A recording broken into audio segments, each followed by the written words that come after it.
En ese sentido, les puedo decir que si encuentran alguna cosa que tienen que cortarme, por favor, no tengan temor. Más diálogo que conferencia sería esto. Eh, es un intento de compartir ideas. Lastimosamente, José no puede estar, pues mañana operan a su esposa y dijo, bueno, lo siento, no puedo estar. Está pendiente su casa, pero reciban un saludo de José. José es un doctor también con el cual trabajamos juntos. Él también trabaja el ámbito de la educación. Es un general del ejército de Bolivia también. Y bueno, es una cosa medio bonita y medio rara que nos vean juntos a los dos en muchas conferencias peleando y discutiendo. Yo le llamo pelear al arte de discutir sanamente, ya no en el sentido negativo. Segunda cosa, a veces uso algunos lenguajes que sepan que no tienen ninguna mala intención. Si sienten, por favor me cortan y explico por qué contexto voy a decir. Tercera, a veces hago bromas. Y cuarta, a veces uso, o muchas veces uso modismos bolivianos que no van a ser guatemaltecos, porque no conozco sus realidades, pero en algún momento poder saber algunos modismos, pues los modismos de alguna manera enriquecen más la vida y enriquecen más la visión de mundo y sociedad. Bien, dicho esto, voy a compartir mi pantalla.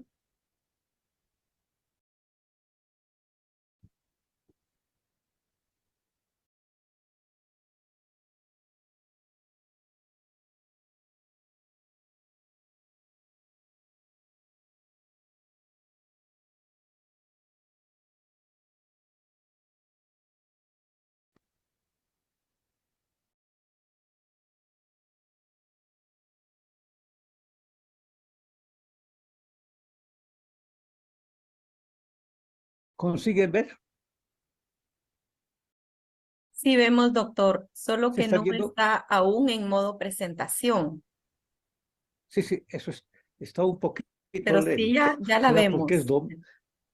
es domingo, no quiere trabajar la máquina en día domingo? Bien, Ya la veo. divirtámonos juntos. Se ve bien, doctor. Bromas, bromas y mimesis en torno a la educación. ¿De dónde sale ese título?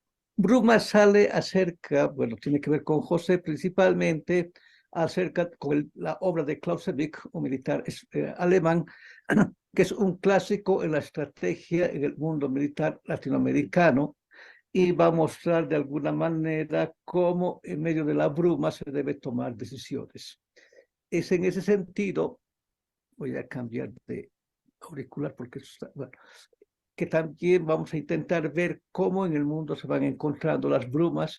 Y Mimesis tiene que ver con la obra de René Girard, un pensador francés que marca de alguna manera el pensamiento latinoamericano, tanto en la teología y en la filosofía, para mostrarnos cómo a partir de sus distintas obras, él es un antropólogo, va mostrando hay cosas ocultas que se van asumiendo y muchas veces no visibles. ¿Ya? La mimesis tiene que ver principalmente con tres elementos que yo ya los asumo directamente en base a la obra de Girard. En una primera instancia, la mimesis como algo que está oculto, la mimesis que está oculto tras el distinto lenguajear en términos de Maturana Varela, ¿ya? Y tras la mimesis que está oculto, algo que también en educación nosotros hablamos cuando hablamos de los currículums ocultos, o sea, aquello que no está visible. Pero mimesis también no toma en cuenta solamente el sentido dualístico de positivo-negativo o dialéctico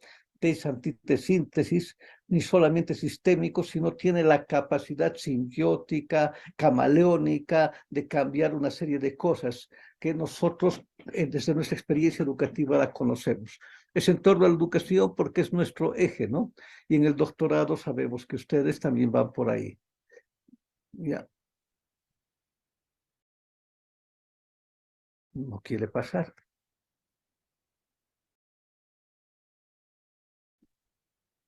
Está lento.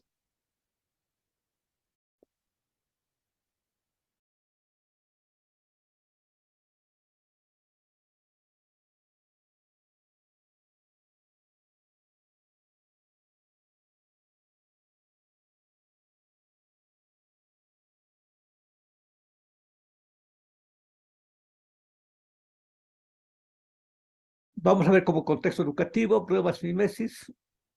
Ya vamos a ver desde el punto de vista de la complejidad, lo inter, lo hetero y lo co, como una coacción y creatividad.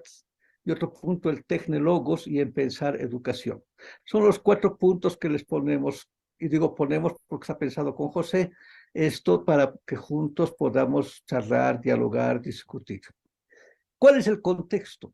El contexto de hoy es un contexto que creo que para muchos muy diferente del pasado, para muchos con una serie de vacíos, pero es un contexto que nunca ha sido estático y que a lo largo de la historia siempre hemos intentado encontrar respuestas de uno u otro nivel.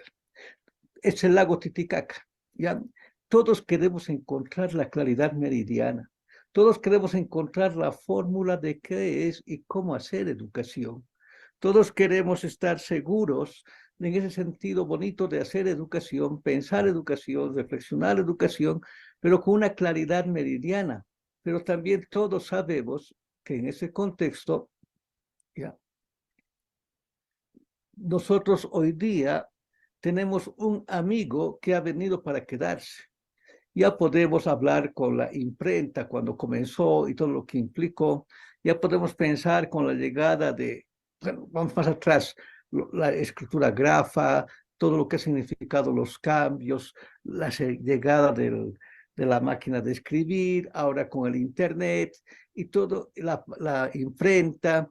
Y esto hoy día tiene un nuevo amigo que lo hemos invitado para que tome café con nosotros y ya se ha quedado y muchas veces nos ha sacado de casa. A partir de los distintos aparatitos, recuerden, a veces casa lado a lado en la casa, a los hijos se les está llamando por el WhatsApp para que vengan a comer, para que vengan a charlar, o sea, es un fenómeno maravilloso, o sea, donde se despiertan fobias y filias, es decir, odios y amores. Y en este contexto nosotros tenemos que aprender a ser educadores. Muchas veces confundimos. Yo soy teólogo, entonces primero soy teólogo. Yo soy ingeniero, primero soy ingeniero. Yo soy psicólogo, primero soy psicólogo. No, no, señores, estamos hablando entre educadores. El educador primero tiene ya la casa al Internet. Teniendo al Internet, que es una serie, que ocupa una serie de elementos, es parte de un fenómeno social, socio, antropo, psicosocial, si quieren, en términos complejos, lo que nos lleva también a pensar que es ahí donde se van replanteando con el Internet las distintas actividades, ya sean productivas, ya sean otro tipo de actividades de ocio. O sea, el Internet ya no es solamente una sola mirada. Paralelamente, podemos decir, ¿sí?, que se ha roto el aislamiento con el Internet, permite colaboración, podemos compartir, acabo de compartir este material con la doctora Claudia, hay una serie de datos que algunos confunden con información, hay otras oportunidades, podemos encontrar una serie de cosas, pero lo más interesante, señores, ha cambiado la forma y el proceso de enseñanza-aprendizaje. Hay muchas cosas que nosotros sabíamos y teníamos certeza al hacer educación, pero que hoy día, y mucho más con eso del GPT y todo lo que está incidiendo, está cambiando el proceso de enseñanza-aprendizaje. Sí, fíjense todo lo que puede hacer, todo lo que se puede decir, todo lo que se puede reflexionar, aparentemente con el GPT, por ejemplo, hace que nosotros, educadores, también nos cuestionemos y decir, qué tendremos que ver y cómo tendríamos que enfrentar este fenómeno. Eso significa, a su vez, que hay otra forma de cuestionamiento. La mejor forma de enseñanza es la presencial porque tenemos contacto face to face y en ese contacto directo somos más humanos. Ya, y todo el discurso de presencial y otros dicen, no, no, ahora es mejor la educación a distancia. Es decir, estamos en un momento tal que cuando nos cuestionamos, cuando nos reflexionamos, cuando vemos todo este proceso, vamos a preguntarnos, y vamos a cuestionarnos como educadores. Estoy hablando como educadores, no estoy hablando desde otros puntos de vista, ¿ya? Sino cuándo y cómo nosotros debemos motivar, debemos propiciar, debemos avanzar en presencial, a distancia o en aquello que se va dando. ¿Qué es aquello que es útil para el aprendizaje a partir de Internet?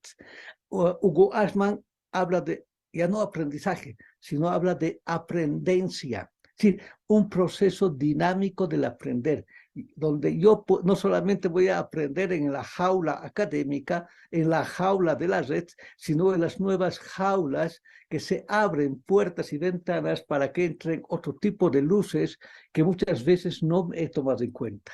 En esa aprendencia, para ir más allá del aprendizaje, encontramos que nosotros, educadores, tenemos que buscar formas de motivación, información, trabajo colaborativo, cómo trabajar con otros colegas de otras formas de ver la sociedad, de ver el mundo en Guatemala, en Bolivia, Brasil, la patria y matria grande, como diría don Pedro Casaldáliga, que implica conocer nuestras culturas y otras culturas, ¿ya? Y entendiendo por cultura no solamente el sentido tradicional, ¿ya? Que se da, perdón, entre lo que es las tres palabras clásicas que se han manejado para culturas, el folk, el history y el history, ¿no? El folk, de ahí viene el folclore, ¿no? Hay que ir a ver las culturas, cómo trabajan, cómo son estos pueblitos guatemaltecos que solamente hacen historieta porque no hacen historia, ¿ya? History, ¿saben qué es historieta? Entonces, ahí viene una cuestionante bonita para que nosotros entendamos y aprendamos a vivir en otras culturas, con otras culturas, compartir otras culturas. ¿Ya? Este fenómeno bonito me lleva ya a preguntarme, señores, ustedes conocen más que nosotros de barcas, este es un pequeño puerto en el lago Titicaca, tenemos 3 barcas. La barca que llámenle ustedes de sus sueños, la barca de los educadores y la barca de los educandos. ¿Podremos navegar juntos a partir de estas aguas o simplemente cada uno tiene que ir en su ritmo? ¿O es necesario hacer un alto en la playa de la vida?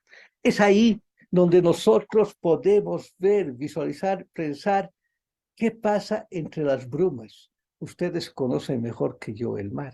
Conocen mejor que yo cómo en medio de la bruma, cuando yo creo tener mis certezas, cuando yo creo encontrar mis verdades, he llegado a leer, por ejemplo, puede ser, voy a ir a los más cercanos, a Piaget, pero resulta que no sé cómo encontrar las etapas de Piaget para aplicar a mi tesis o aplicar al distinto ámbito que voy dando, o aplicar en una aula cotidiana. Es cuando yo pienso mediaciones, aquí estoy hablando a partir de la propuesta de Clodovis Boffy, quien me plantea una mediación socioanalítica, una mediación política y una mediación estratégica. Es decir, que las confundimos con mediciones.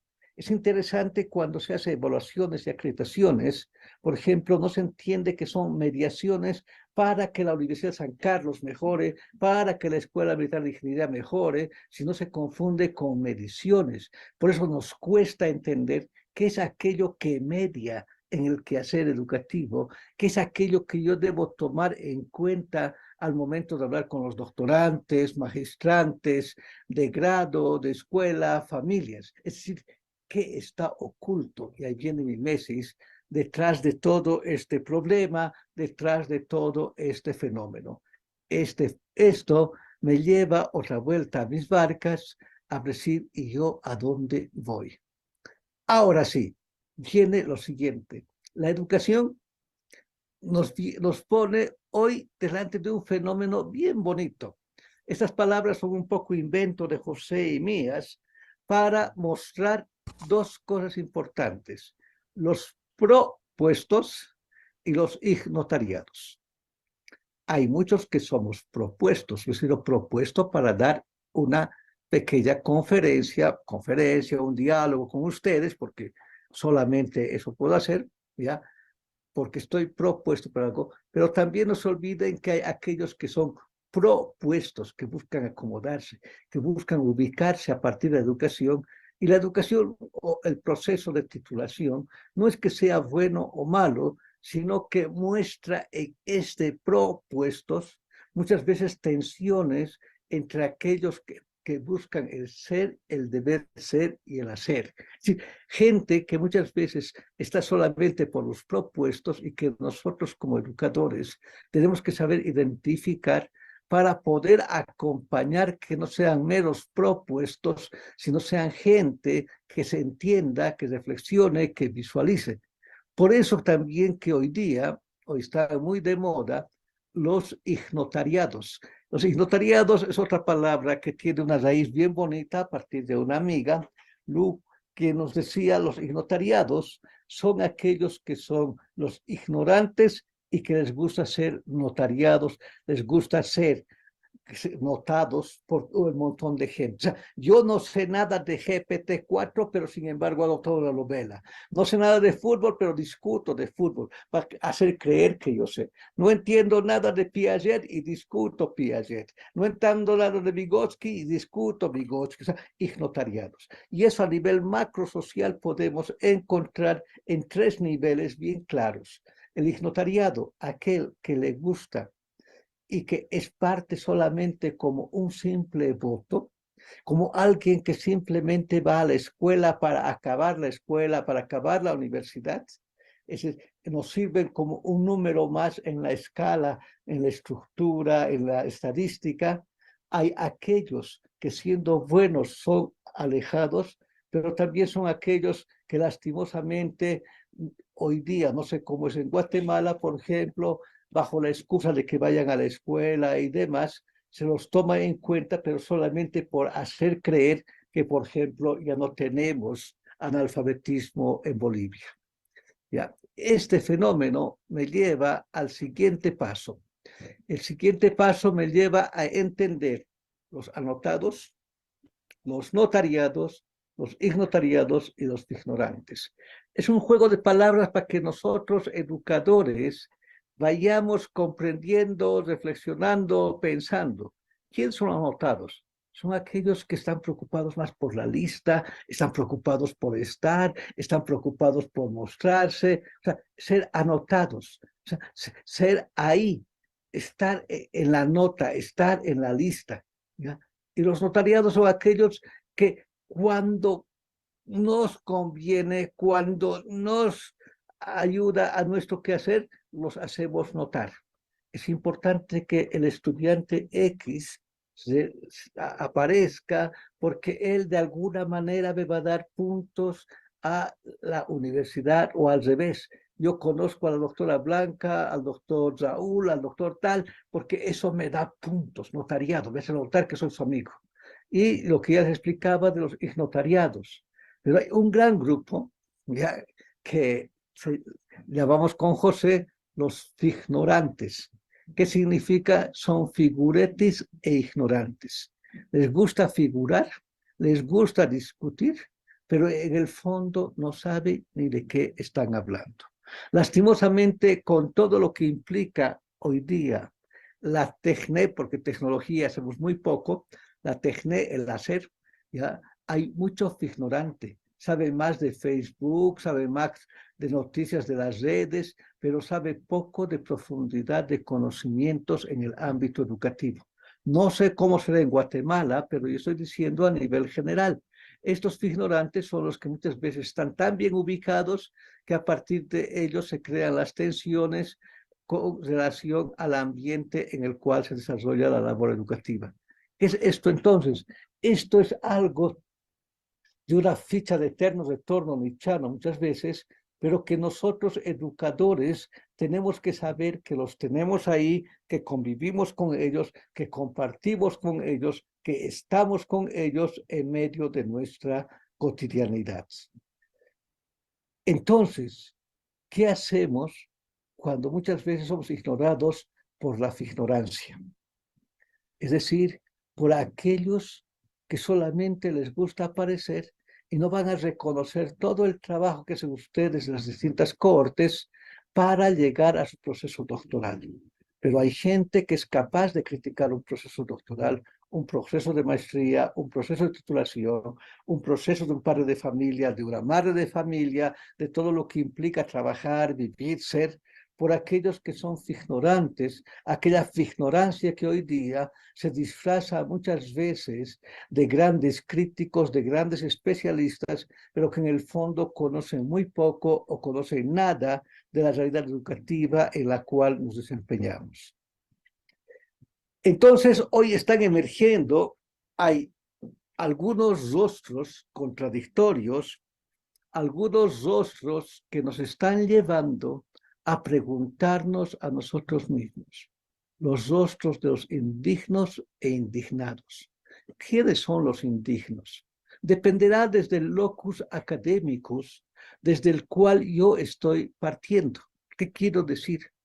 Si yo estoy partiendo de un locus academicus que implica un proceso diferente al que la mayoría habla, al que la mayoría cuestiona, voy a poner un ejemplo. Yo estoy partiendo de una crítica de la teoría de sistemas sustentado en von Laffy para cuestionar todos los sistemas emergentes que se van dando en todos los procesos educativos, sistemas sociales, políticos, culturales, antropológicos, si el entorno no me va a considerar, ¿ya?, como parte de ellos, normalmente me hacen que me considere indigno. No soy digno de ser parte de ese círculo académico, de ese círculo científico, que es allá donde nosotros, ahora yo vuelvo para atrás, tenemos que entender la labor de nuestros estudiantes y también la labor de nuestro proceso doctoral. Eso me lleva automáticamente a un repensar, a un reflexionar la cantidad de rostros de indignados que hoy día existe. Acá también hay una serie de elementos de indignados que, permítanme visualizarlos, tiene que ver con distintos estratos, como diría en el lenguaje de Edgar Morin, individuo, especie, sociedad. Porque pareciera que cada uno se ha ido cerrando en sus particularidades a partir de la condición postmoderna, del libro de la condición moderna de este francés, ahorita se va a volver el nombre, o de Jean Menson, ¿ya?, o también indignados a partir muchas veces de ciertas visiones que no admiten la diferencia, la tensión que se da entre el prefijo des y de, que nos plantea Derrida, por ejemplo, la destrucción y la deconstrucción, ¿ya?, que aparentemente no hay tanta cosa que separa, pero es radicalmente fuerte su diferencia y que hace que muchos de esos indignados puedan pertenecer ya sea a un grupo de choque, eso sostenemos en la clase, a alguien que por alguna razón no va a estar de acuerdo con Richard y dice, no, es que Richard, y van a encontrar elementos para mostrar su indignación, alguien que está indignado hacia otro elemento externo, hacia otras formas de ver la vida y ser en la vida. Es ahí donde nosotros, otra vuelta, nos encontramos entre brumas y mimesis. Brumas que rompen nuestras seguridades cuando yo voy a tomar decisiones.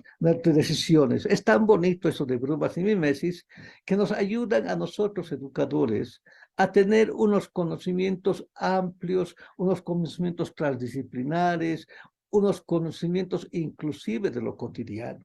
Ustedes saben mejor que yo, no sé cómo se dicen los chicos en guatemalteco, aquí para los chicos decimos locallas y millas en quechua, ¿ya? O sea, estos chicos no vienen puros, vienen con un montón de cosas, con dificultades en el hablar, con algunas cosas internas personales, pero que cuando se enfrentan de la relación campo-ciudad, hay una serie de bromas, mimesis, que nosotros docentes muchas veces no captamos, pues aprendimos a creer que tenemos las ideas claras y distintas.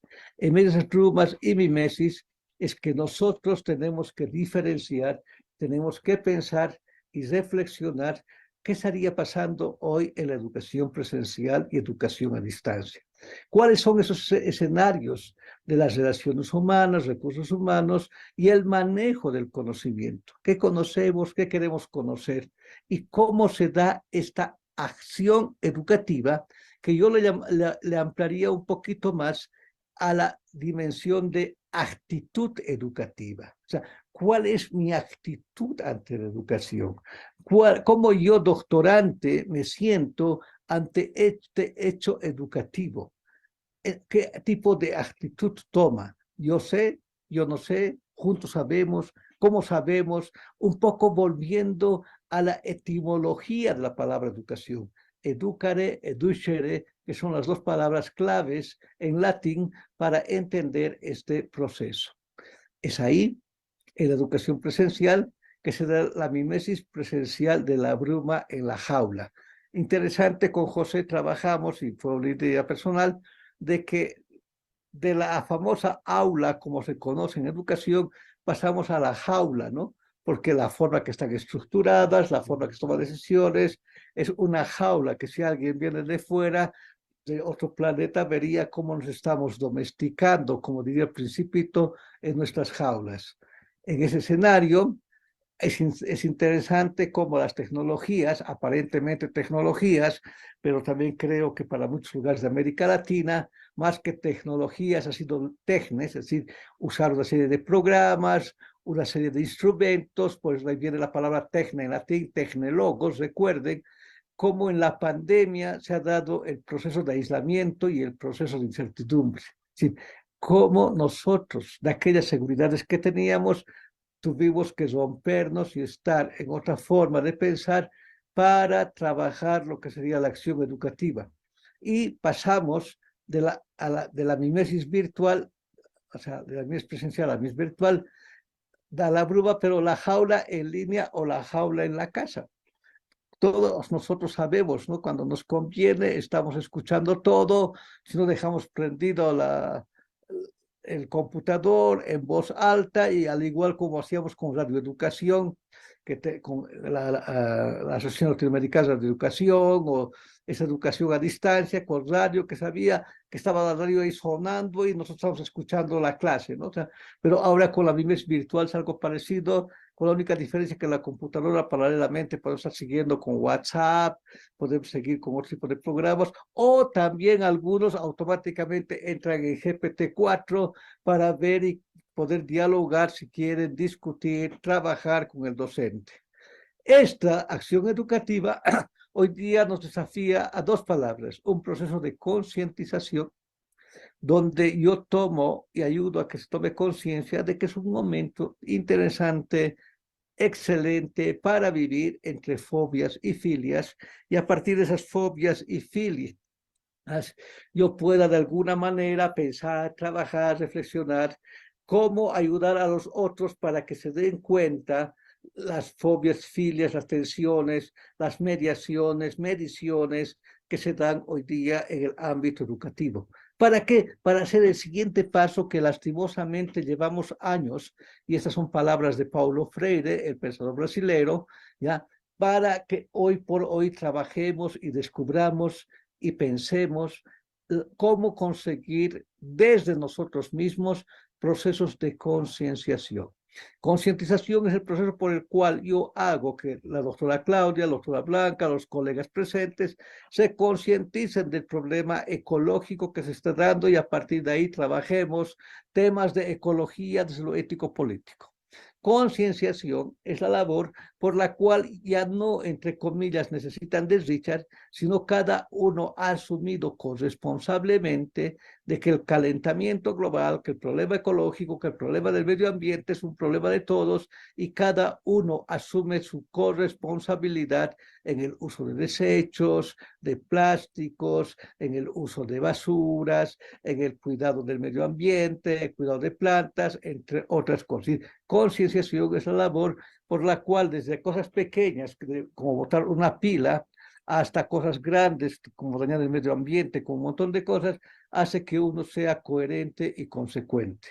Es ahí donde se da una interrelación entre Hetero, trabajo con lo diferente, y con el otro, con la otra. Es decir, en esa especie de tres elementos que se convive, inter, hetero y co, es donde se van dando las dimensiones educativas, las reflexiones que me ayudan no a solucionar el problema de la bruma y la mimesis, sino a identificar cómo en la bruma y la mimesis hay distintos tipos de conexiones que van rompiendo y cuestionando nuestra forma de ser y de vivir.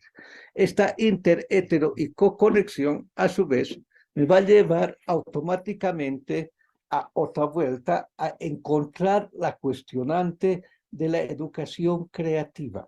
Hugo Ashman trabaja elementos bien bonitos como el crea vivir, ¿ya? Es decir, el vivir creando, el crea sentir, el vivir sintiendo y el crea amar, vivir amando.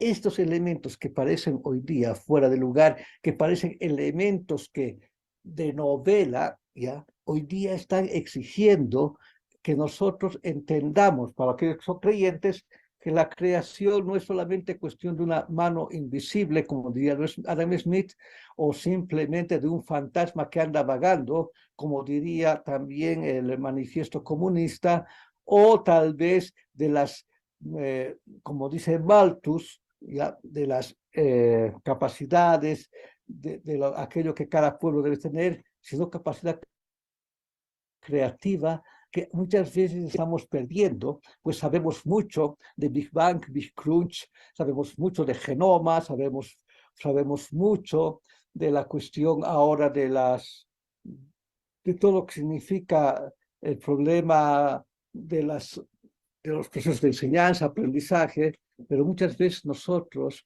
no sabemos vivir y convivir. Entonces, esta educación creativa necesita este otro tipo de cosas un poco diferentes, donde se den estos elementos que me ayuden a vivir en la jaula cotidiana que tengo, y cuando digo jaula me refiero tanto al aula como también a la familia, a la vida en la calle, a vivir mi creatividad un durante, antes y después. Porque parece que la creatividad ha dejado de ser importante, pues hoy día puedo ir, estaba la semana pasada haciendo un curso de inteligencia artificial, que ya, bueno, yo ya cuestiono desde inteligencia y artificial, cierro paréntesis, sí, pero que no nos está ayudando a decir mis conocimientos de qué y para qué. Todos nos quejamos, ¿no? Sales al trabajo y no te sirven todos tus conocimientos. Sí, es que tú también no has sabido usarlos, ¿no? O sea, como decía mi profesor de física, tú sabes usar la física para jugar taco o billar, cómo se calculan los ángulos, las fuerzas, los momentos lineales. Eso era el profesor Covarrubias cuando yo estaba en colegio. Sí, durante, antes y después, cómo yo uso, cómo yo aplico física, química cuando juego voleibol. Es decir, cómo yo aplico cuando yo escribo mis conocimientos y otro tipo de elementos. Entonces, ahora pedimos, ay, entonces, ¿qué tengo que hacer? Tengo que ayudar a los jóvenes a que me trabajen lo que es pensar. Tengo que ayudarles a estos jóvenes a que piensen. Claro, cogito ergo sum. Pienso, luego existo, Descartes. Pensamiento y razón. Pensamiento, sabiduría. Y comienza una serie de idas y vueltas en torno al pensar. Partamos de lo simple. En el diccionario de Ferrater Mora se hace distinción por razones puramente metodológicas entre pensamiento y pensar. Consideramos que este último es un acto o una operación, principalmente de carácter intelectual. Nos quedamos ahí como algo básico, pero lo que nos interesa es cómo yo, doctorante de las San Carlos, es universidad de ustedes, si no estoy mal, diferencio, trabajo el tecne y el logos como doctorante, como educador, como alguien que va a dedicar su tiempo a el arte de compartir sus conocimientos, de motivar al estudiante, de acompañar jóvenes, de estar juntos con los otros entre el tecne y el logos, es decir, el hacer y el pensar. porque parece que hoy día la tecnología ya tiene características de ente vivo, ¿ya? Autopoiesis, autorregulación, eso podrán encontrar en el libro del árbol de conocimiento de Maturana Varela, ¿ya? Pero ese tecne y logos que se ha unido hoy día parece que fuera lo único posible, la tecnología educativa. No estoy yendo en contra, por si acaso, solamente estoy ayudando a cuestionar las brumas y mimesis en nuestros lenguajeares cotidianos para que a partir de ellos pensemos educación. Entonces, pensar educación me lleva a cuestionar conocimiento estudiante, docente, docente en el sentido de docere en latín, ¿ya? Y estudiante para trabajar y decir qué es aquello que nosotros trabajamos, qué es aquello que es imprescindible para que todos pensemos educación hoy en día en Guatemala, en Bolivia, en nuestra patria y matria grande de América Latina. ¿Cómo hacemos que se dé entre estos tres elementos la inter-hetero-coconexión de trabajar juntos, caminar juntos, hacer el camino juntos? ¿Cuál es nuestro trabajo? Dar verdades, sabiendo que ellos están volando en el uso de la computadora y va más rápido que nosotros, y muchas veces nosotros por nuestras fobias y filias cuestionamos, negamos o castigamos, pero nos cuesta trabajar con la pedagogía de la pregunta, con la pedagogía de la cuestionante como elemento central. Esa selección tecnológicos hoy día es un elemento que nos está creando nuevos escenarios. Un escenario recursivo, un escenario hologramático, donde hay que entender todas las escrituras que encontramos hoy en las redes, en el GPT y en los distintos programas, saben que ustedes hasta los trabajos prácticos se pueden entregar directamente. Podemos cuestionarlos, no cuestionarlos en este holograma social, pero también cómo crear espacios de actitud dialógica, cómo crear nuevos espacios bonitos donde juntos podamos dialogar en términos de Maturana con una dama, no me acuerdo el nombre del libro, pero con una dama, él define diálogo como el arte de bailar juntos. En el arte de bailar juntos implica que igual que en educación y en un baile, a veces me llevas y a veces te llevo. Un buen baile no es quien lleva a quién, sino es quien es capaz de hacerse llevar y juntos disfrutar del arte de la música. Un buen acto educativo es el arte donde va y viene, donde el todo y la parte están unidos para que juntos bailemos. A veces me llevas, a veces te llevo. Pregunten a sus estudiantes acerca de sus distintos tipos de experiencias. Será allá donde retomamos la palabra que ya habíamos trabajado en América Latina, como es la praxis en latín, pero que la praxis implica la relación teoría-práctica desde el pensamiento y la propuesta ya de los años 60, 70 para los procesos educativos a partir de la pedagogía latinoamericana, la pedagogía de la liberación. Ya vamos acercándonos al final. Y acercándonos al final quedamos, señores, la educación, pensar educación, significa saber que hay brumas, que hay nubes, que hay una serie de elementos que nos van cuestionando, que nos van ayudando, que nos van reflexionando y nos van mostrando distintas posibilidades. En síntesis, queridos amigos, ya terminando para no alargar mucho, es cómo entendemos hoy esta mimesis en el contexto educativo. ¿Qué cosas hay ocultas, no visibles? Les voy a contar una pequeña experiencia en Bolivia. Yo tuve la suerte de trabajar con jóvenes de América, de Bolivia y, bueno, América Latina también, por razones de oficio, ¿ya? Y en una ciudad que se llama El Alto, unos jóvenes me decían, cuando el partido X viene, nosotros hacemos campaña para el partido X. Cuando viene el otro, igual, porque nos regalan pintura, nos regalan balones, nos regalan, ya, ocultan todo, aparentan ser de un lugar o del otro para mostrarse y para aparentar estar con uno, pero en el fondo ellos están buscando saber estar.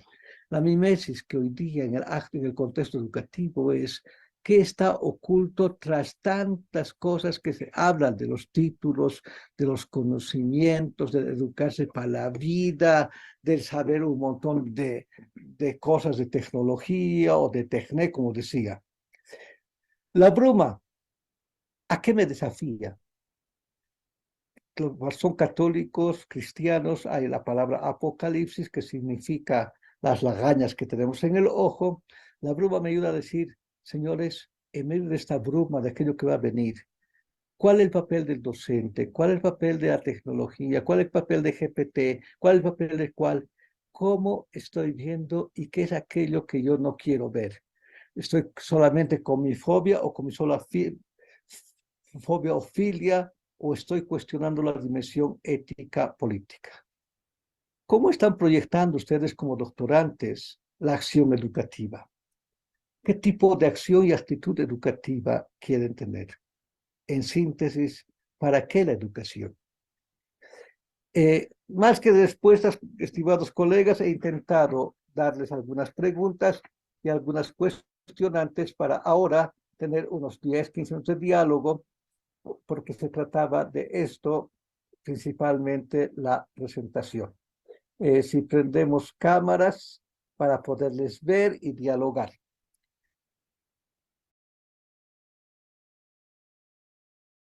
Muy bien, muchas gracias, doctor Richard. Qué interesante realmente el abordaje que usted da desde la educación y por supuesto también desde la complejidad hacia la educación. Como usted lo dijo, vamos a tener entonces un espacio de 10 a 15 minutos para que, pues, si quedó alguna duda o alguien quiere, pues, hacer algún aporte también a la conferencia, pues, este es el momento en que lo puede hacer. Doctor Richard, Adelante, José muy, Domingo, un abrazo. muy buenas tardes. Los saludo desde aquí, Cobán, Alta de la Paz, Guatemala. Fíjese que no le escuché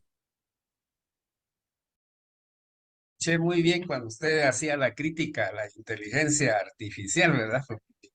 Que usted decía de que tenía ciertas dudas, ciertas críticas en función de la inteligencia artificial, que obviamente está de moda hoy en día. Yo quería escuchar su opinión al respecto, porque realmente yo le iba a comentar también que en estos tiempos, pues uno tiene que tener mente abierta en ese sentido para comprender el contexto en donde uno desarrolla su acción académica, ¿verdad? Porque ya no es como antes, como decíamos, que el único libro que cargaba era el que tenía el docente, y ese era el único conocimiento, ¿verdad? Verdadero. Ahora no, hay entradas y salidas por todos lados, como usted ya lo comentó, y por eso quería escuchar su opinión al respecto. Por favor, doctor. A ver, más que críticas, yo he dicho que tenemos que tener cuidado con las filias y fobias, con amores y odios con relación a la inteligencia artificial. Nosotros debemos ver qué hay tras de, qué está oculto atrás de ese lenguajear, como diría el lenguaje de Maturana, que muchas veces hace que yo idealice o condene o simplemente reciba por recibir, pero no lleve a la dimensión de la actitud educativa, de la actitud dialógica, de tal manera que, cuidado que yo me choque con jóvenes, nosotros somos migrantes tecnológicos, creo que casi coincidimos en edad con José Domingo, yo tengo 63 años, ¿ya? Somos migrantes, pero también hemos aprendido, ¿ya? Que no podemos cerrarnos, porque inclusive un joven es más fanático de la tecnología sin argumento y otros que odian uno u otro, pero el arte del educador será no estar a favor o en contra, sino cuestionar, aprender y también a partir de ello usar elementos que me permitan viabilizar una actitud dialógica donde la relación individuo, especie, sociedad en términos morinianos sea una relación dinámica y dinamizadora. No he negado, es igual que la imprenta que llegó para quedarse, el televisor llegó para quedarse, el internet llegó para quedarse, lo hemos invitado a tomar café y se quedó en la casa, nos ha sacado a nosotros hoy día de la casa, ¿ya? Y resulta que a veces criticamos, no, está en casa, ¿no? Dicen que por eso hay wifi en la casa y está sonriendo ahí Cristabel. Seguro que ya en su casa también ya no gritan para llamar, sino se mandan mensajes para informarse. O sea, aprender a vivir con la inteligencia artificial es un nuevo desafío. Gracias, doctor. Gracias, Cristabel fue la primera que levantó la mano. gracias, No, doctor. Sí, por el orden, le voy a dar la palabra a la maestra Cristel, luego al Muchas maestro gracias. Marlon y luego a la maestra Brenda. Muchas gracias.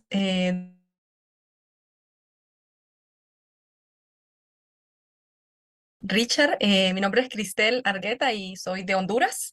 En el centro de Honduras somos cuatro estudiantes de hondureños que tenemos el privilegio de estar en este mundo de la educación y aún más en el tema de ciencias de complejidad. Y bueno, mi petición, doctor, es si usted quizás puede ampliar un poquito más específicamente acerca, digamos, de la educación creativa, que me llamó mucho la atención este punto. Gracias. Eh, La educación creativa es una propuesta que ya tiene que ver de alguna manera con las obras de Hugo Asman. Él, con el perdón de la palabra, dice que hemos dejado a la creatividad lejos en todo lo que se hace en educación. ¿Ya? Todos hablamos en educación, pero fíjense, tenemos currículos cerrados, planes de educación cerrados, donde hasta el trabajo práctico, ¿no? A mí me encanta cuando doy un curso, lo primero que me preguntan es, doctor, ¿y de cuántas páginas? ¿Cómo es el modelo? ¿Cómo tenemos que hacer el ensayo? ¿Cómo tal? O sea, estás dando clases en doctorado, maestría, y estamos tan domesticados, ¿ya? Como en el Principito, domestícame, ¿ya? Que nos hemos perdido la creatividad. Entonces, creatividad para mi pensamiento, siguiendo a Hugo Asman, que es un autor que me encanta, es un brasilero, es el arte de descubrir y no encubrir. Yo sé que no es fácil porque tenemos currículos, tenemos un montón de normas burocráticas, pero también tenemos que despertar hoy día más que nunca la creatividad. El colega José Domingo me preguntaba sobre inteligencia artificial. Entonces, ante inteligencia artificial, ¿cómo yo voy a ser creativo? Es la pregunta del millón. Si yo ya sé que tengo todas las respuestas en inteligencia artificial, tal vez tendré que inventarme y volver a los años 60 del trabajo de juegos, dinámicas, técnicas que hacíamos en América Latina con la educación popular, algo que hemos perdido, para ver de cómo aprovechar esos, entre comillas, datos existentes en las redes, porque tengo que ver ahora, ¿sí? Tengo que encontrar, no puedo condenar, sino debo despertar la creatividad en el estudiante. Cómo trabajar el tema del agua, cómo trabajar, no por los textos, sino desde sus mismos problemas. Te doy un ejemplo, Cristel, puedo estar equivocado. Yo he cometido de mis mejores errores en la vida, dando clases sobre Paulo Freire, cuando a un chico le estoy explicando y le digo, a ver, ¿qué haces vos? Me dice, yo trabajo en el campo en mis vacaciones, en una montaña, ¿no? Con sus papás. ¿Y cómo haces para regar? Ah, me dice, para regar, Richard, se comienza de abajo, poco a poco se va subiendo arriba, arriba, arriba, hasta el primer surco. Yo le digo, oye, me estás fumando, no es así la cosa. Me dice, Richard, así es. Porque si tú comienzas a regar de arriba, se va a bajar todo el lodo, toda la planta, y automáticamente has regado y pierdes las plantas. ¿Ya? Entonces, yo perdí ahí la inocencia, te digo, de cómo muchas veces nosotros educadores tenemos respuestas de memoria y pocas veces y poco tenemos de entender la creatividad de nuestros estudiantes. Es en este sentido, Cristel. Perdón, te dije Cristabel antes porque leí mal, así que Cristel. Muchas gracias, doctor. Maestro Marlon, gracias, doctor Richard. Sí, buenas tardes, doctor. Quería, ¿verdad?, consultarle. Ha estado muy excelente la temática y, ¿verdad?, como estudiantes, doctorandos, pues muchas veces nos preguntamos desde a dónde, ¿verdad?, hacer esos abordajes para poder ser como más impactantes. Digamos eso que dijo usted, las brumas, todo eso que de repente pareciera algo como entramado, algo que está ahí, ¿verdad? Como una intención, tal vez no muy buena.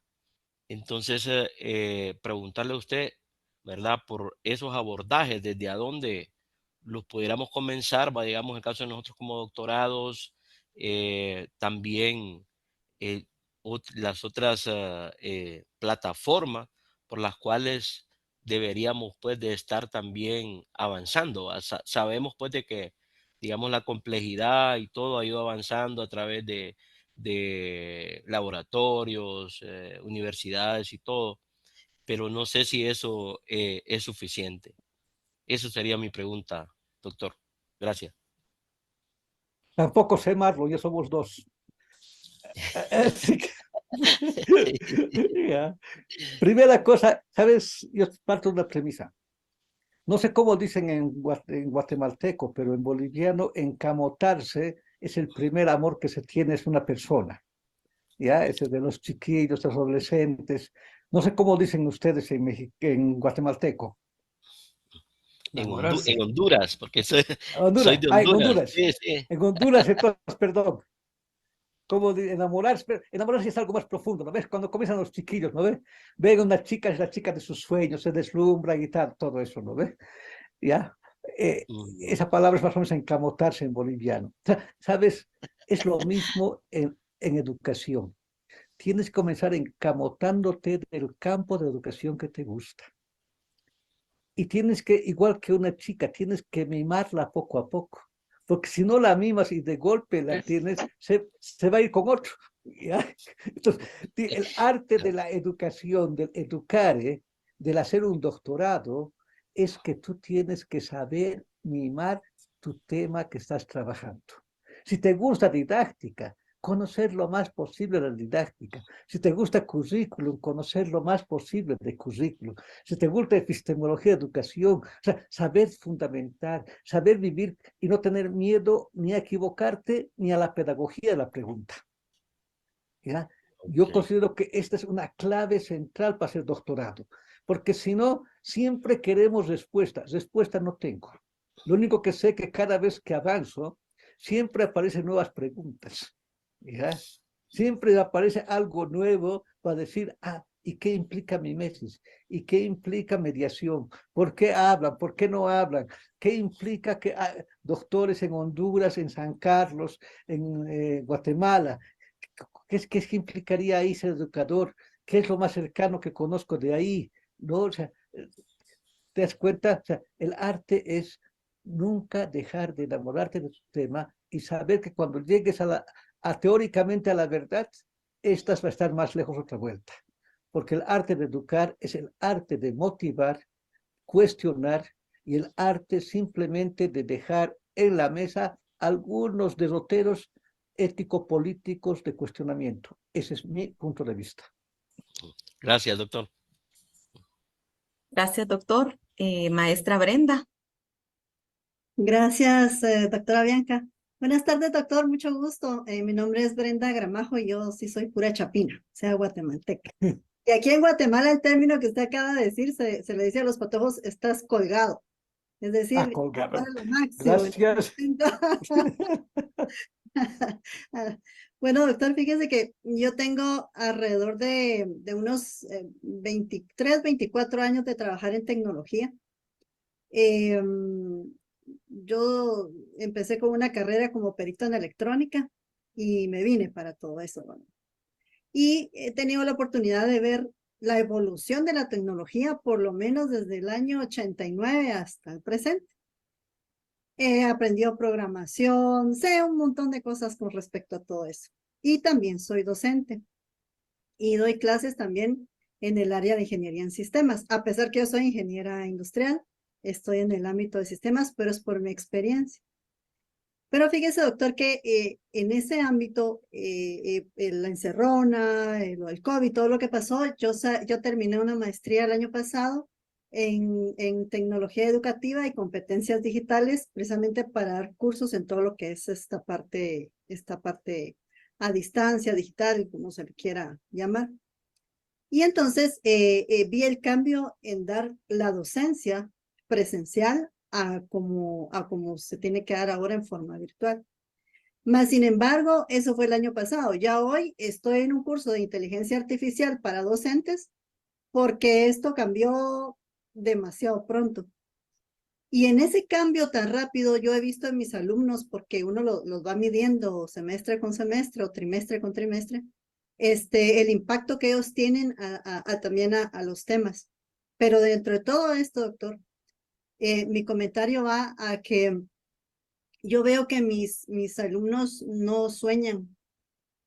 Mis alumnos no expresan un sentimiento de decir qué es lo que quiero hacer más adelante, sino que están muy encerrados en ese cuadrado que usted decía, en esa cárcel de que tienen que trabajar y tienen que estudiar, pero estudian solo como por obtener el título para poder tener el trabajo, ¿me entiende?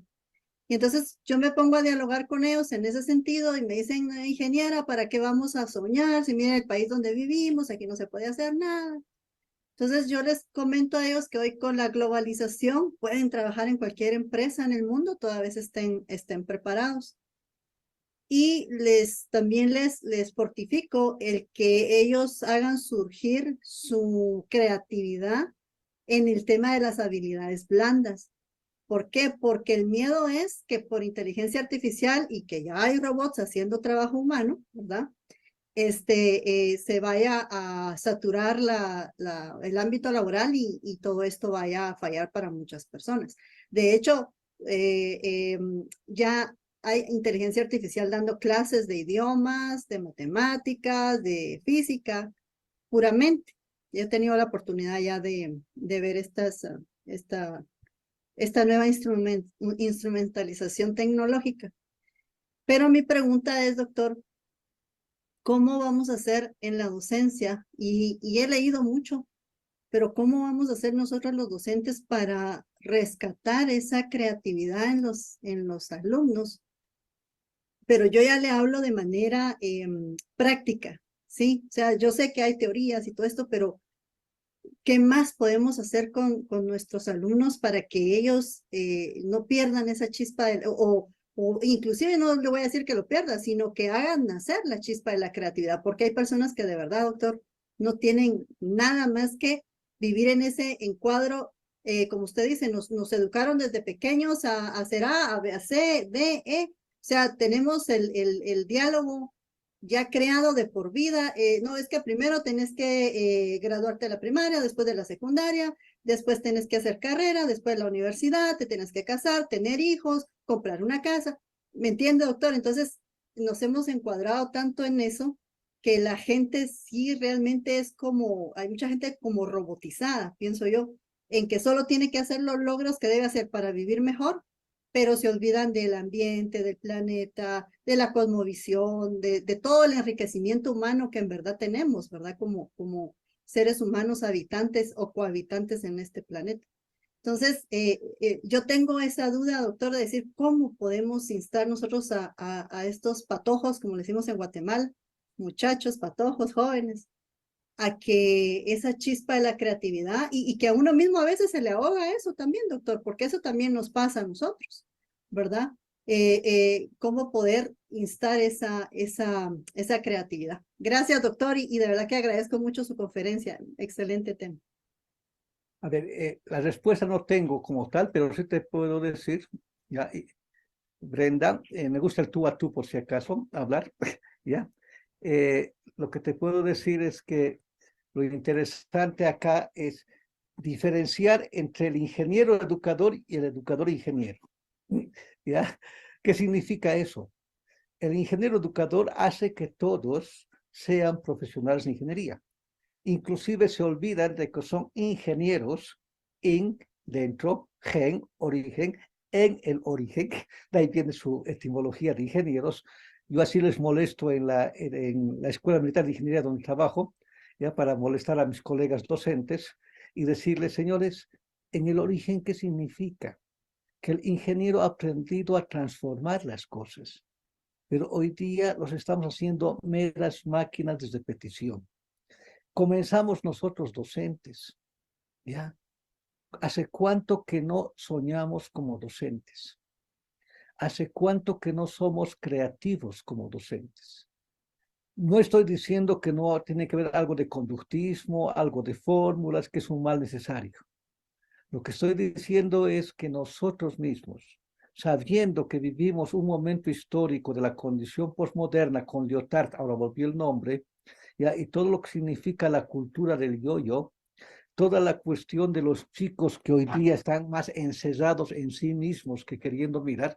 A mí me da miedo mi sobrina que tiene 10 años, 9, 10 años, pero me di cuenta el otro día que salimos al parque y yo me oculté un rato y la otra se desesperó, ¿ya?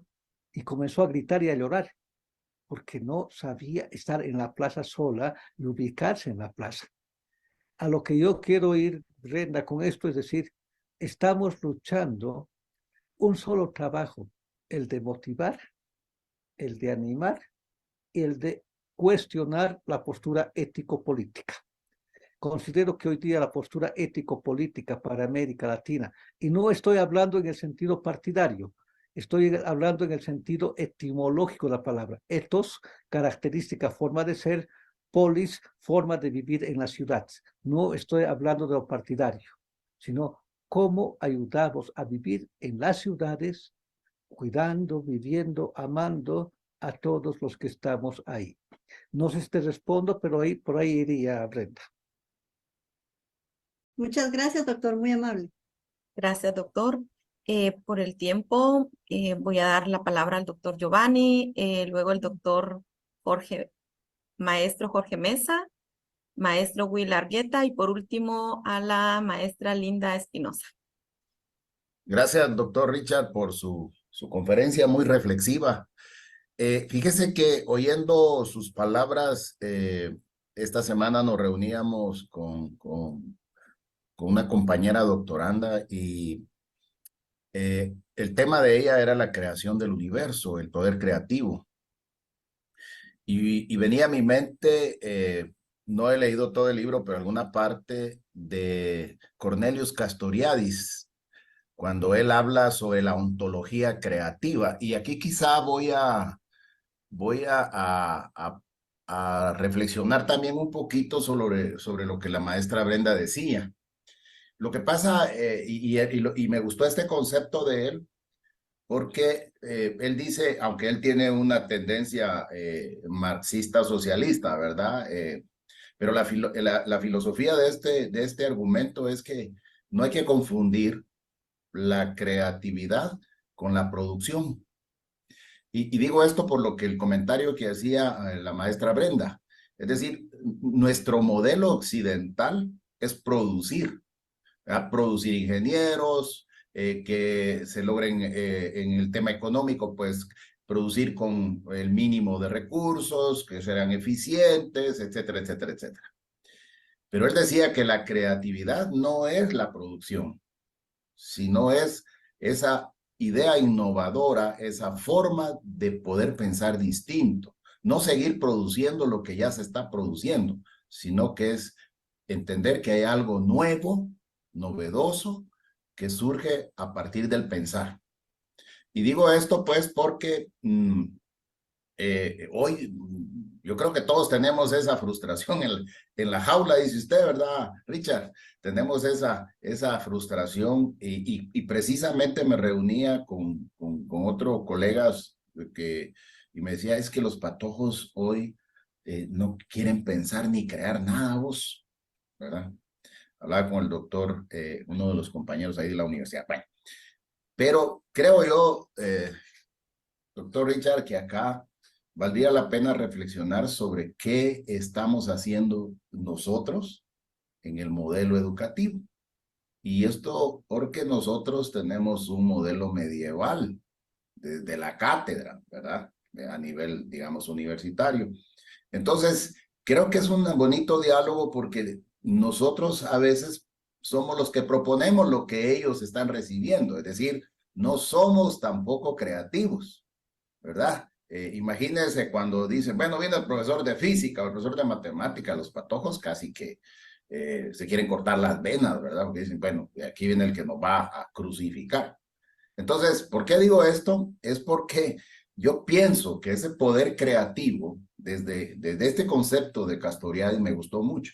Es decir, dejar, por ejemplo, ¿cuántos le hemos preguntado a nuestros estudiantes cómo quieren recibir las clases?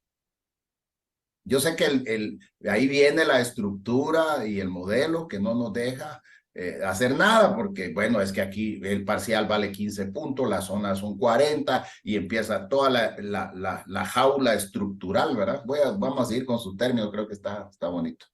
La jaula estructural que nos encajona y no nos deja pensar, ¿verdad? Entonces, quería hacer este aporte, estimado Richard, y entender que también nosotros estamos ya condicionados a transmitir lo mismo que vemos en el fracaso o en la forma de no reaccionar a la creatividad de parte de los jóvenes, ¿verdad? De los patojos, dirían, ¿verdad?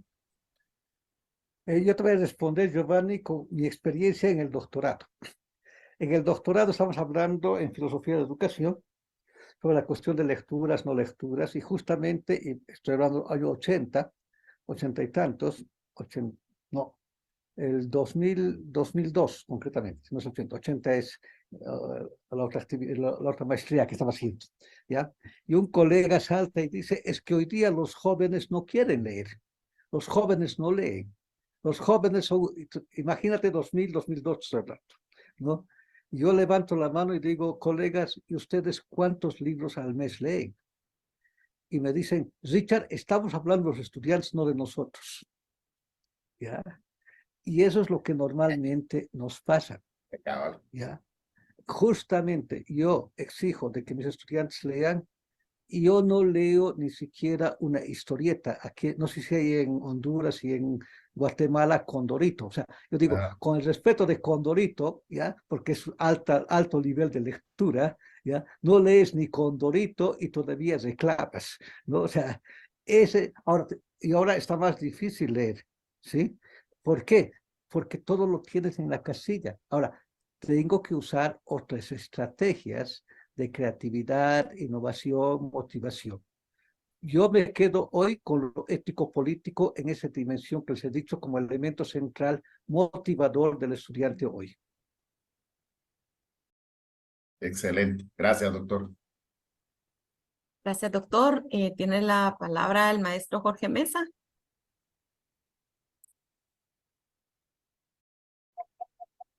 Sí, buenas tardes.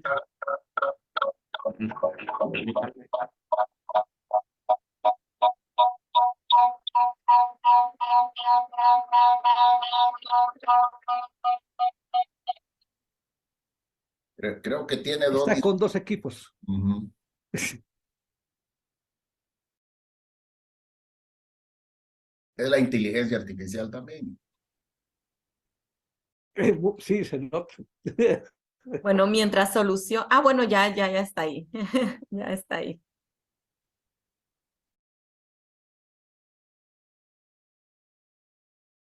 No se le escucha, Jorge.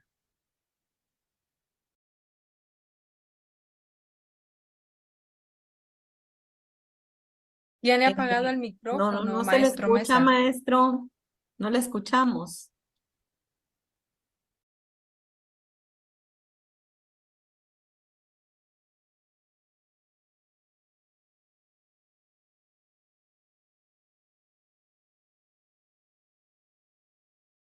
Perdón, no sé, parece que no estaba entrando. Hoy Disculpe. sí, Hoy hoy sí, sí. ¿verdad? Ya.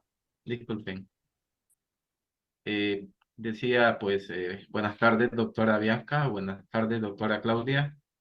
Buenas tardes, doctor Giovanni. Estimado doctor Richard. Estaba pensando en su conferencia, estimado doctor, y a mí particularmente me llama la atención un tema, ¿no? Y ya el doctor Giovanni pues ya habló un poquito sobre eso. A mí me pidieron hace pocos buscar un tema de capacitación, ¿verdad? Sobre la labor que desarrollamos en la institución. Y pues el antecedente más cercano del tema, ¿verdad?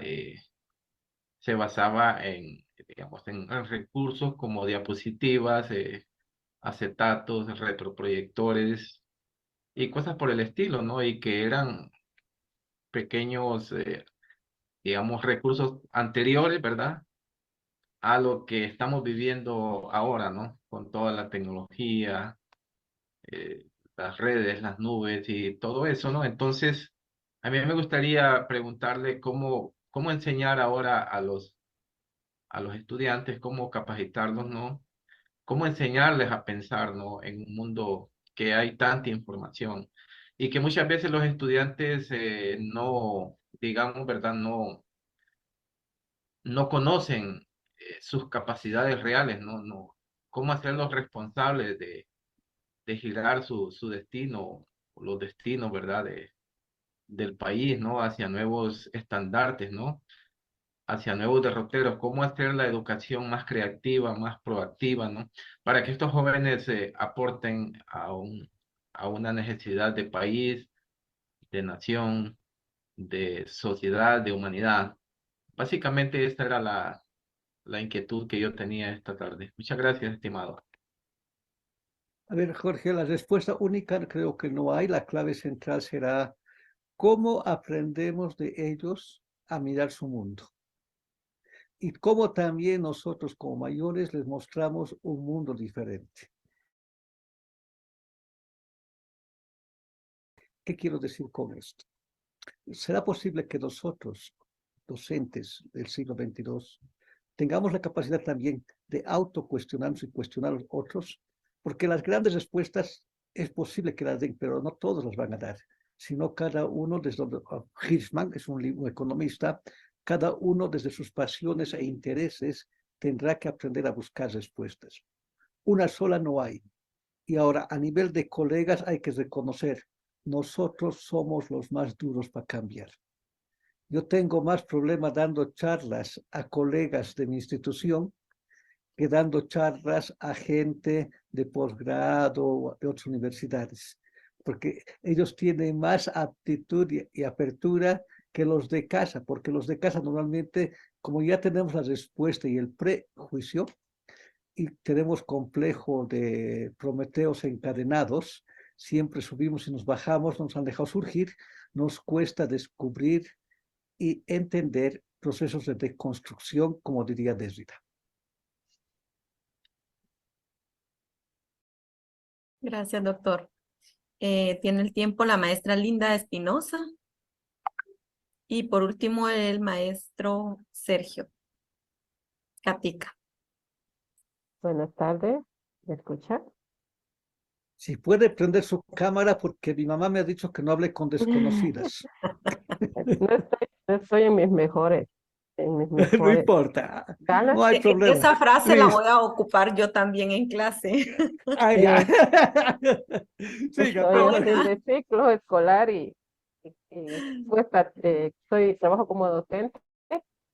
Es difícil cumplir con los requerimientos administrativos de ser docente. Sin embargo, escuchándolo, estuve tratando de ver dentro de mis propias brumas profesionales y me identifiqué con muchos aspectos, pero por cuestión de tiempo voy a tratar de ser puntual. Es triste ver un sistema educativo que está lleno, mejor dicho, plagado de mucho ignorariato. No sé si usé mala palabra. Están no solo en las aulas, están en los ministerios, están dirigiendo realidades que no conocen. Hay leyes, hay reglamentos educativos que se establecen desde los despachos sin conocer las situaciones precarias del estudiantado y mucho menos las del docente. Y nos toca hacer un poquito de jugar a quedar bien con Dios y con el diablo, disculpen la expresión, porque tratamos de cumplir reglamentos y tratar de dar educación de calidad y a veces las dos cosas no es posible hacerlo. porque los mismos reglamentos nos limitan en nuestro quehacer educativo. Entonces, enseñar a pensar y a ser creativos en un sistema que está diseñado para proporcionar mano de obra barata a un sistema dominado por pocas personas es bien difícil. Sin embargo, hay fe en el futuro cuando uno ve que los estudiantes, a pesar de que el sistema no responde a lo que debería, se hacen milagros con lo que hay, ¿verdad? Y los docentes en ese sentido, pues somos un poco creativos en el sentido de que hacemos milagros con pocos recursos. Y si queremos cambiar el mundo, por ahí decían, ¿verdad? ¿Qué hacer? Pues tenemos que cambiar nosotros primero. Y yo creo que el ejemplo que como docentes damos a nuestros estudiantes es la base para lo que ellos pueden hacer. Sin embargo, hay muchas cosas que cambiar en el sistema. Estamos sobrepasados con cosas negativas. ¿Cómo hablar del uso del Internet, de la tecnología, cuando los jóvenes solo tienen un celular para distraerse? Cuando en el aula la tecnología no ha permeado y no se usa con fines educativos. ¿Cómo hablar de innovación con jóvenes que no tienen señal de internet en sus hogares? Y en la pandemia se hizo lo posible, son retos grandes. Tal vez algún día los podamos superar, pero me gustó mucho su ponencia y estoy muy deseosa de leer ese documento que compartieron. Muchas gracias por sus conocimientos, por compartir solamente. A ti, Linda, sabes una cosa importante, más vale, yo soy católico, más vale pecar por intentar que por no hacer nada. Ya, primera cosa. Segundo, yo reconozco que hay maestros admirables. Conozco maestros que nos dejan pequeños, porque saben que sus estudiantes no tienen para comer, no tienen para una copia, no tienen para un montón de cosas. Hay doctorantes que tienen que sacar plata de su comida, de sus hijos, para llegar al doctorado. Algunos hemos tenido la comodidad de poder tenerlo todo, porque estamos solos, pero si uno pierde la parte humana, que es lo que hemos perdido muchas veces, hace que uno también pueda entender que necesitamos gente sentipensante, que siente y piensa, que no tenga miedo, como dicen los aymaras, de sentirse con el otro. Solo sería un comentario más que respuesta.